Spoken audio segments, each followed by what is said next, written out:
In this video, I'm going to be telling you everything you need to know about Cold War and skill-based matchmaking. The one thing I do want to make clear is Call of Duty has always almost had skill-based matchmaking, just not to this extent.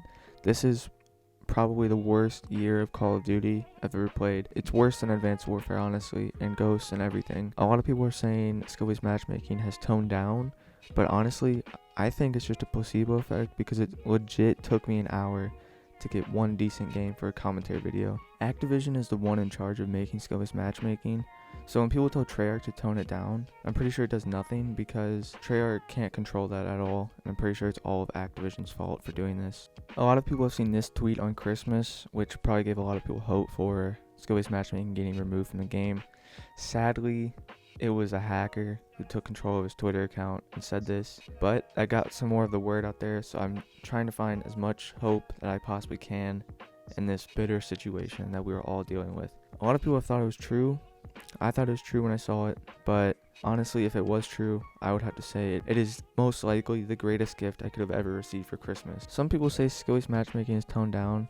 Now, if that's the case, I think Activision did that just to compensate for all the new players who are getting the game for Christmas. I don't believe that it has toned down at all. I honestly think it's the exact same as it was 2 weeks ago, 1 week ago, whatever. I wish it was toned down for me, but personally, I'm not feeling it. One thing that I have noticed Activision is doing lately is they've focused on putting you in harder or easier lobbies rather than putting you in lobbies with good connection. For example, I've been in lobbies in which people in game chat are speaking a lot of different languages, which isn't a bad thing, that's not what I'm saying. But once I get in the game, my ping is over 100, which that's the bad thing that I'm talking about. The game that we used to love and cherish and play 24/7 has turned to trash, in my opinion. Skill-based matchmaking has single-handedly ruined this game. Not just the microtransactions and stuff, but skill-based matchmaking has. I remember I used to be super excited to get home, play this game, and I would play this game right away when I got home. I used to be super excited when the new Call of Duty would come out and stuff, but now I just dread even getting on the game anymore. Usually I can only find myself playing 2 to 3 games a day. I used to be able to play it for hours on end without getting bored at all or anything. Now I just play it and I dread playing it, honestly. It's miserable.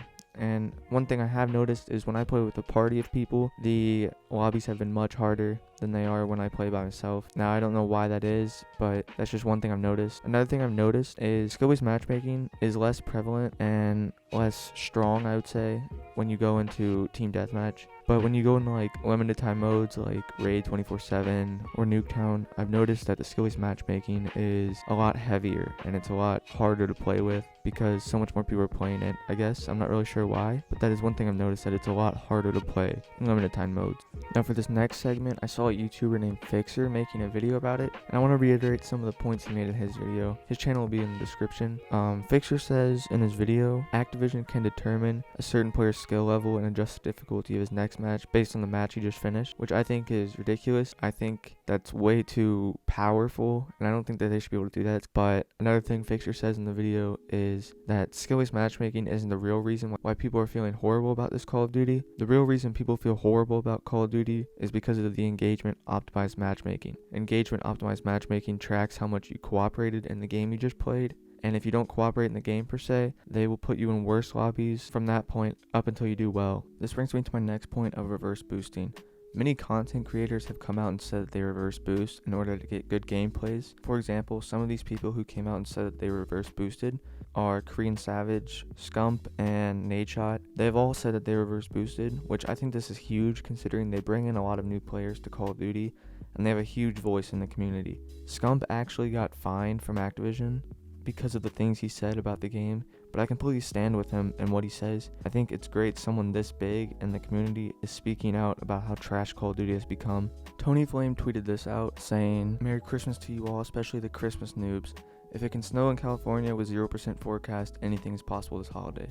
Thank you all for being such an incredibly passionate community, and I wish you the best as we bring this year to a close. Cheers." I believe that this could mean that he wants or is planning or already has toned down skill-based matchmaking for the holidays. Now, I'm not sure, just the way he worded it and what he said in the tweet, it sounds like he's trying to, like cryptically say he's toning down skill-based matchmaking for the holidays, but I'm not sure. That's just a theory or a guess. But yeah, anyways, that's pretty much all I have to talk about in this video. If I left anything out, you all can leave it in the comments if anyone sees this. See me new videos soon. Peace.